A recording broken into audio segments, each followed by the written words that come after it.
LPG gas అనేది 4 రకాలుగా ఉంటుందని మీకు తెలుసా? ఫస్ట్ వచ్చేసి డొమెస్టిక్ పర్పస్ అనమాట, మన ఇళ్లలో వాడతాం అనమాట. ఇందులో గ్యాస్ అనేది 14 kgs దాకా ఉంటుంది ఇందులో గ్యాస్. నెక్స్ట్ వచ్చేసి కమర్షియల్ పర్పస్, అంటే ఇందులో గ్యాస్ వచ్చేసి 19 kgs దాకా ఉంటుంది.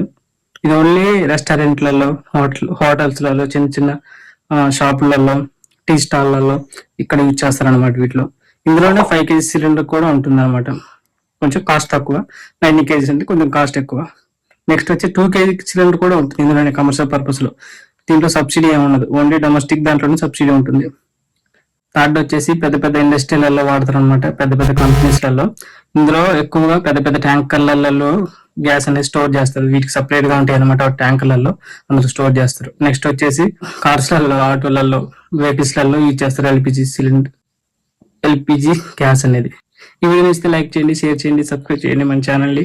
By bye friends. ఇలాంటి వీడియోస్ కోసం మన ఛానల్ ని సబ్స్క్రైబ్ చేయండి.